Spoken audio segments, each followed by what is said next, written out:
Isaac just read for us, and it's an interesting kind of concept, the idea that we basically were just given permission to heap coals of fire on somebody, and it might be interesting for us to take a little bit of a look as to exactly why that is, or exactly what maybe that concept has to deal with. But in a bigger picture kind of way this morning, though, I really want to ask this question. If we won't, who will? And what I mean by that is that there's a temptation for us as Christians sometimes to kind of become overwhelmed and maybe even frustrated with the fact that maybe there's not a lot of folks around us that do right. They take advantage of circumstances. They take advantage of their fellow man. They don't treat their neighbor very well. They don't maybe treat their families very well. They do all kinds of things that slowly but surely kind of erode our passion for doing what is right. And I would hope that would never happen. I would hope that we would always have a desire to just simply do what is right in the eyes of God, irregardless of what might be happening around us. And that no matter what concerns us or what might be challenging us or what might be perplexing about the cultural society of the day, that Christians, those who are striving to honor their Creator, would always at the end of the day just simply ask, what would God want from me? What is right in this circumstance? And then live up to that standard, even when others will not. And so we'll illustrate it a little bit out of Romans chapter 12, but that's the thought I want you to have in mind as we progress through the service or through our study this morning. That I need to be doing good even when others won't. That I need to be acting right when others won't. I need to be behaving right when others won't. I need to conduct myself in the ways that God would have me to, even when others may not have the same interest. And so let me share with you just a couple of thoughts in the outset of our study. I want us to recognize just some obvious things that you'll probably agree with very readily. Number one, it is hard to be nice to those who are not nice. Right? Let's just admit it. Okay? Trying to act like that's not true won't change the fact, right?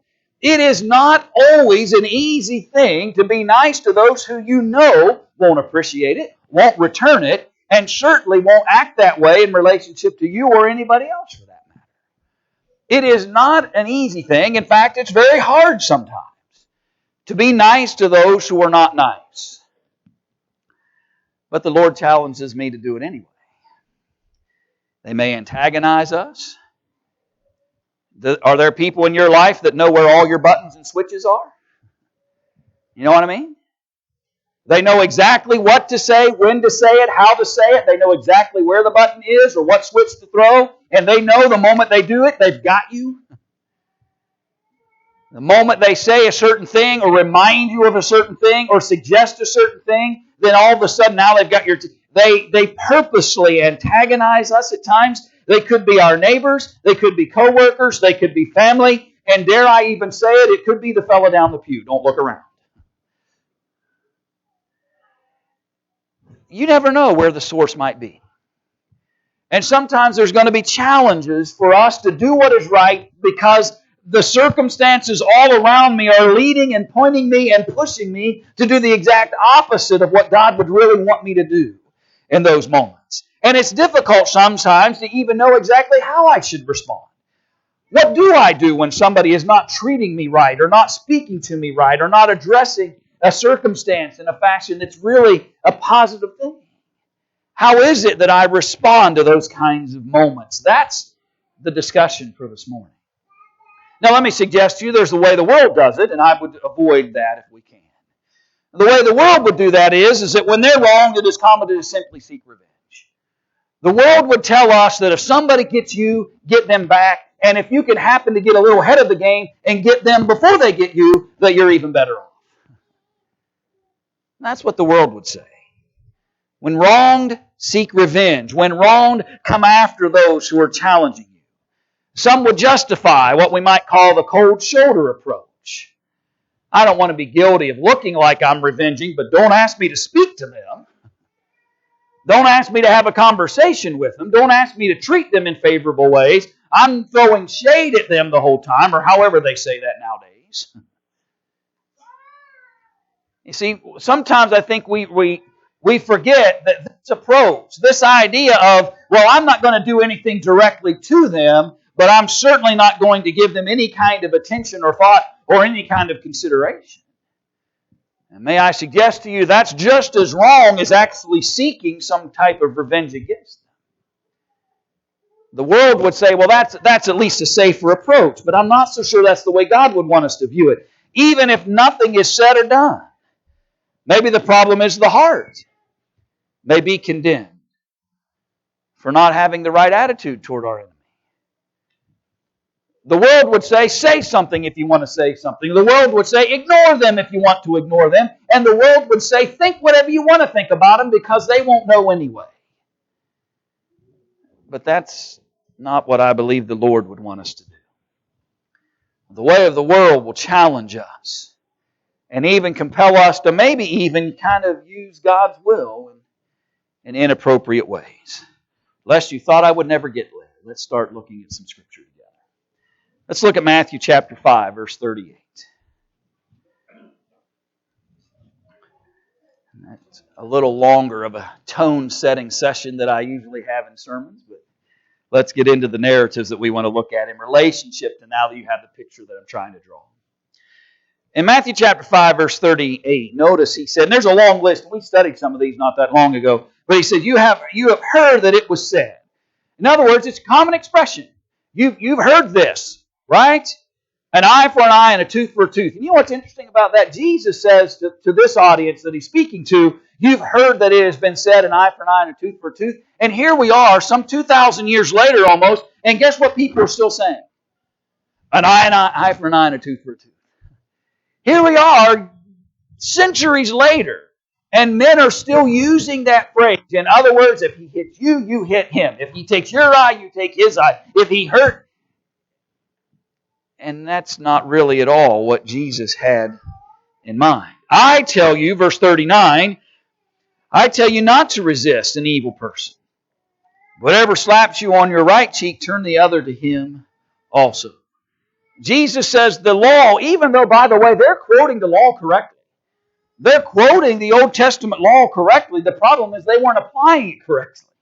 The law was never intended for an individual person to be able to go and to seek their own vengeance. It was never intended for them to be able, if somebody hurt my brother, then I'm going to go hurt him, because the law was intended for the legal system to have a system in place where it would know how to address the circumstances and challenges that came up. We forget sometimes that it's a very challenging concept, but the Old Testament system was both a civil and spiritual law. It was not just their spiritual guidance that was at stake in relationship to that Old Testament law, but it was their civil law as well. It was all they had as the Jewish people. And it governed them from both perspectives. And so the law said an eye for an eye and a tooth for a tooth, but not from a personal perspective. And Jesus condemns that idea here. Too often, our reaction, the world would say, is take it personal and react personally. But that's not at all what Jesus said there in that text. Certainly the law allows for the punishment to fit the crime. We could evidence that in a couple of texts. Let's look at least one of these. Look at Exodus chapter 21. Exodus chapter 21, verse 24.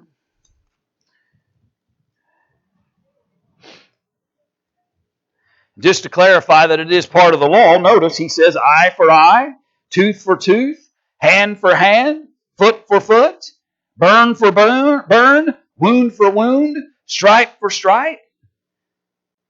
If a man strikes the eye of his male or female servant and destroys it, he shall let him go free for the sake of his eye. And if he knocks out the tooth of his male or female servant, there's a law that they were to be governed by. There was a system by which led them to decide what punishments or what reactions should fit. We may not choose those same laws in some senses from our civil government today, but that was their civil and spiritual guidance. Certainly the Old Testament law permitted that. Leviticus would illustrate the same thought. But the law then and Jesus' statements in Matthew 5 does not allow for a person to take vengeance into his own hands. We have to be very careful. If we won't, who will? If we won't set an example of people who don't seek their own vengeance, who aren't retribution kind of folks, if we won't set the tone, at least in our own families and in our own circles of of folks, then who will? Who will live out what Jesus declared there in Romans chapter 12 through His teachings, through the Apostle Paul? If we won't live up to that standard of not seeking our own vengeance and not bringing retribution every little thing that happens to us, then who will live by that standard? Who will own up to the will and purposes that God would have for us? And so let's think for a few moments about then this concept out of Romans chapter 12 of heaping coals of fire. That sounds kind of good, doesn't it? Somebody's being rough on me, somebody's wronged me, somebody's become my enemies. Where is the pile of coals? Get them hot. I've got somebody in mind for them. And let's be honest about that, by the way. Probably as soon as I said that, you started making a list. Who can I heap some coals on? But let's learn what actually the Apostle Paul was trying to illustrate for us in that text.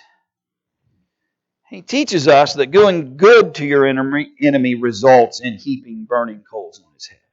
Go back to the narrative now. Now that we've kind of pointed to the things that we shouldn't be thinking about, let's look at what we should be thinking about. In Romans chapter 12, let's go back to this text and let's look at verse 20. Therefore, if your enemy is hungry, too bad. Right? No, that's the thought of the world. If your enemy is hungry, feed him. If he is thirsty, give him a drink.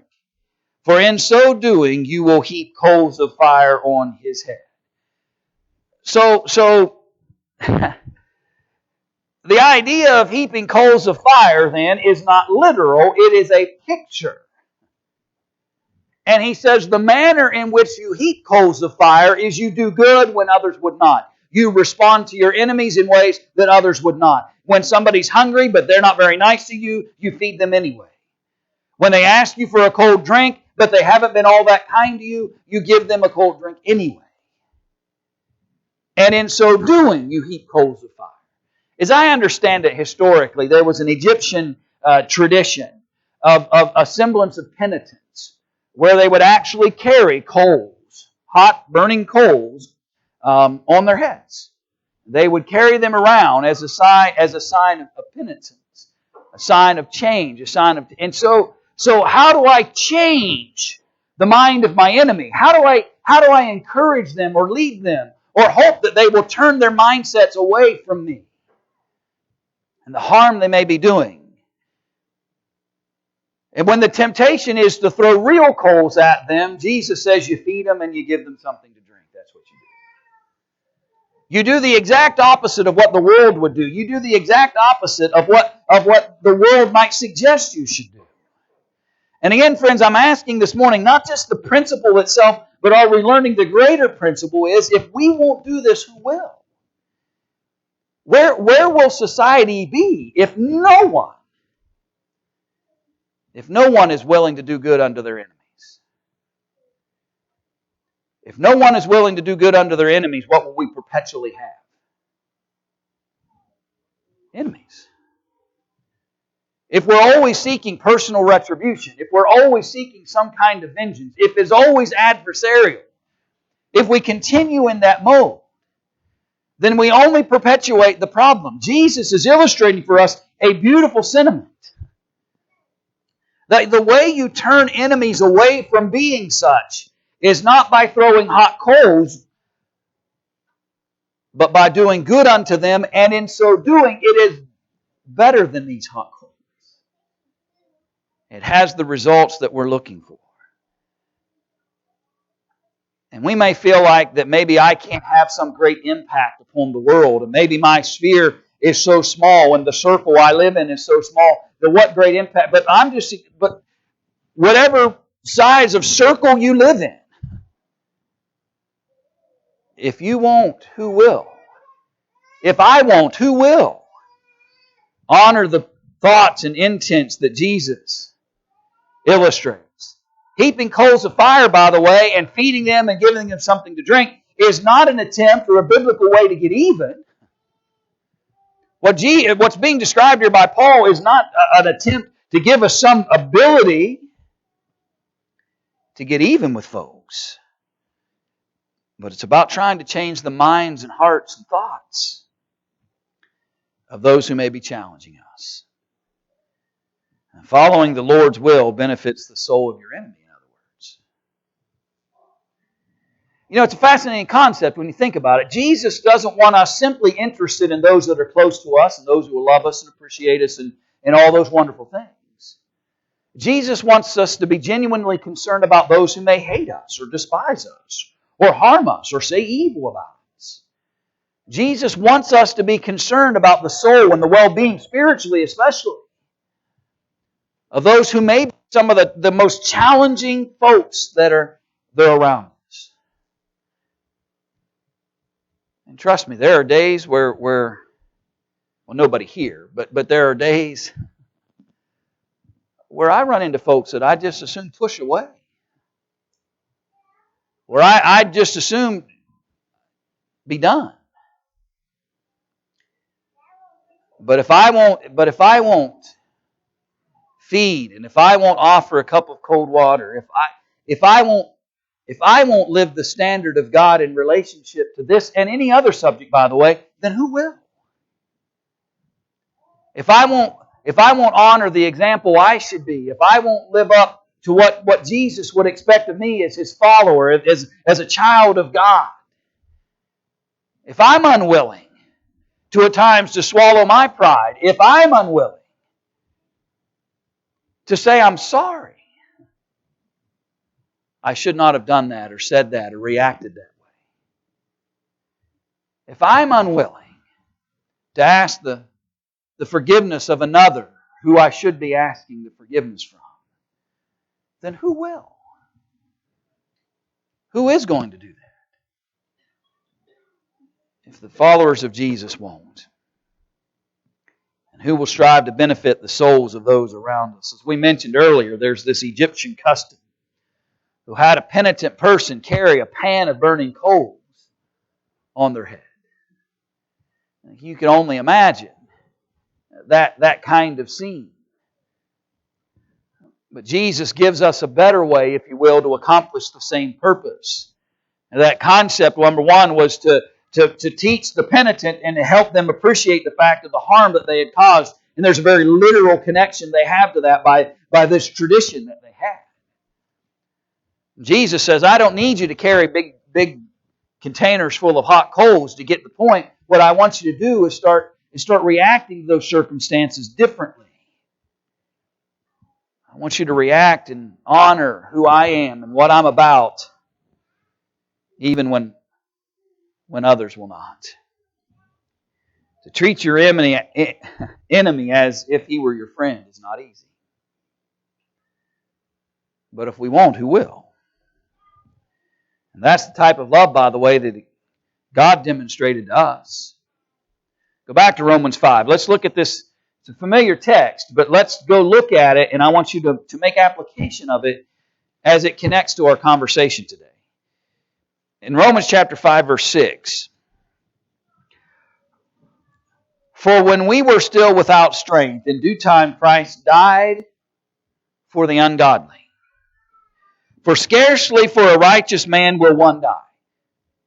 Think about what he said. He said you're hard-pressed sometimes to find somebody who's willing to die for a righteous man. Yet perhaps, he says, for a good man, someone would even dare to die. You might find a scarce few willing to die for the righteous. You might find some who are willing to die for the good. But God demonstrates His own love toward us in that while we were still sinners, Christ died for us. Much more then, having now been justified by His blood, we shall be saved from wrath through Him. For if when we were enemies, we were reconciled to God through the death of His Son, much more, having been reconciled, we shall be saved by His life. Notice the language. For if we, when we were enemies,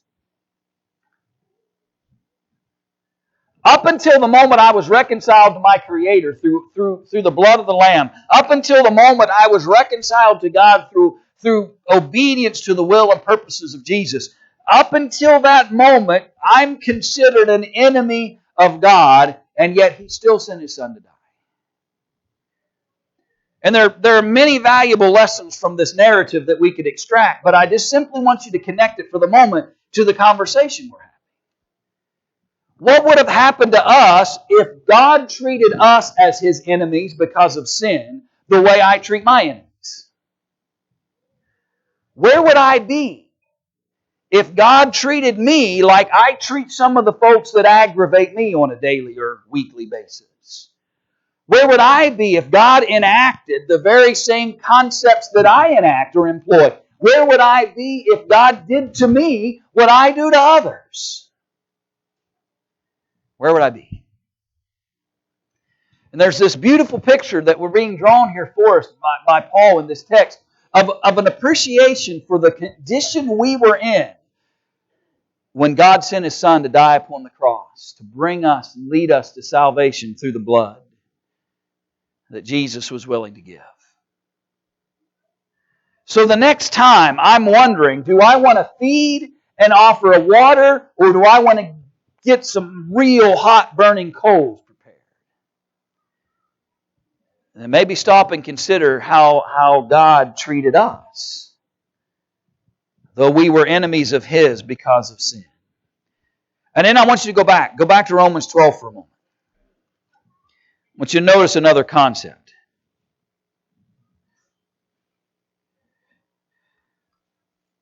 Romans chapter 12, verse 9. Let love be without hypocrisy. Abhor what is evil, cling to that which is good. Let love be without hypocrisy. Here's the point I want us to appreciate. If you got somebody a problem you've been having at work, don't take donuts to work tomorrow. Hand them to that person and say, our preacher said I need to treat you better. That's hypocrisy. Right? What Jesus wants and what Paul's illustrating here is real change. He wants love without hypocrisy. So until I'm ready to really demonstrate, then be careful. Because what can happen is you might say, well, preacher, I tried. I brought them donuts. I even fixed the coffee that morning and brought them a cup, and they didn't even ask me, and they still treated me the same way. And then you might ask, well, did you hurl the donut at them? Did you slam the coffee down as you brought? How was this real?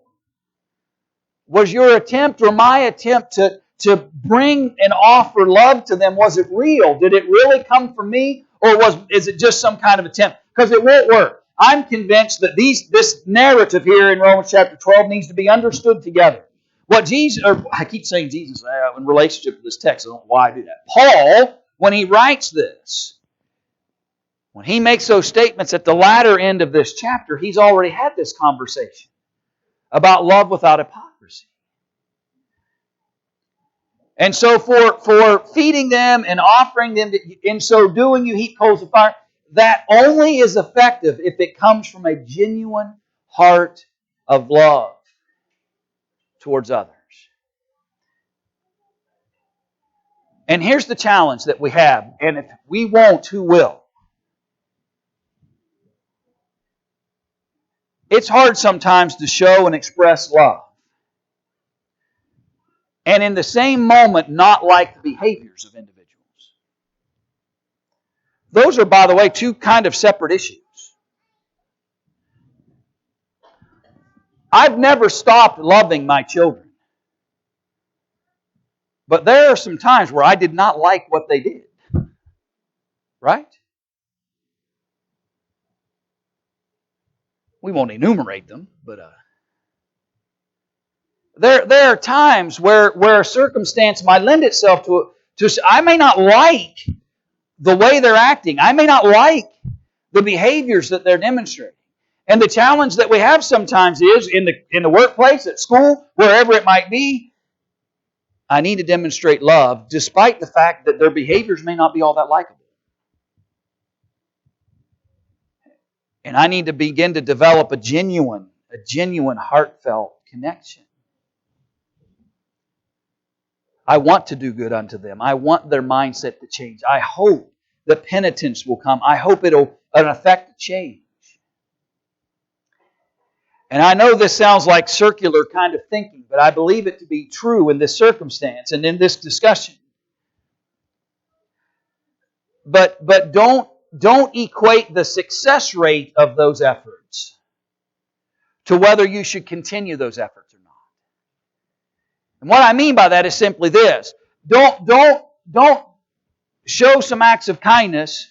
They're still mistreating you, and you say, I'm going to go back to the old way.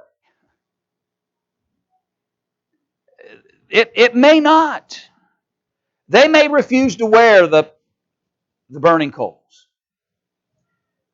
You may be offering them, but they may refuse to take from those things that you're doing the kind of change they need to take place. They may not wear the burning coals.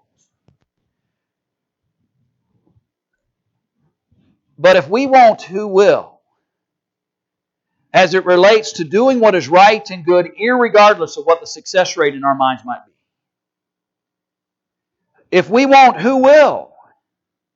Do good to those who trouble us and challenge us.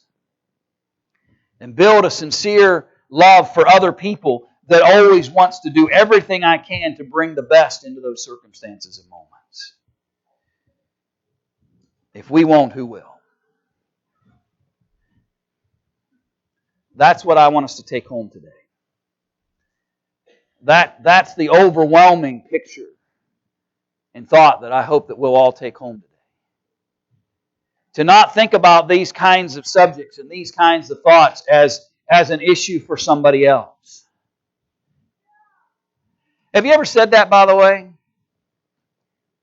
Have you ever been in a circumstance where you say, well, they're just good at that. They're always nice. And almost imply that, well, that being nice to everybody is a work for other people. Being kind when others are not kind, that there are people that are just, it just comes natural to them. It's not, well, there may be people that have certain propensities towards certain things, their personalities and things might match up to those things. But it doesn't change the fact that I'm still challenged to be such. If I won't, who will? How are we going to expect circumstances around us to improve? If I let the circumstances drag me away from what God would want me to do in these circumstances. And we could have picked 100 other kinds of things, by the way, today, that fit the same description. I pulled one. I pulled this concept of heaping coals of fire because I felt like it best described the things that we're talking about today. But I want us to appreciate that we can do this if we'll set our minds to it. And we'll dedicate our hearts to this purpose.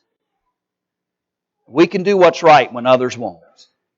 And if we won't set that tone and example for others, who will? So the next time I'm tempted to do what the world would do, the next time I'm tempted to respond in the ways the world would respond, then just ask yourself that question. If I won't, who will? If I won't step up and do what's right and be the example and serve the Lord in this moment, who will? Who will? And if you're ready to serve the Lord today and never stepped into His promises, we can encourage you in that. Be glad to sit down and study further if there are questions that need to be resolved. But if you're ready to honor Him today through baptism, or if you desire the prayers, there's something that we can encourage you in today. We invite you to think soberly about your relationship with the Creator. And if we could help you in some way spiritually, won't you come as we stand and as we sing?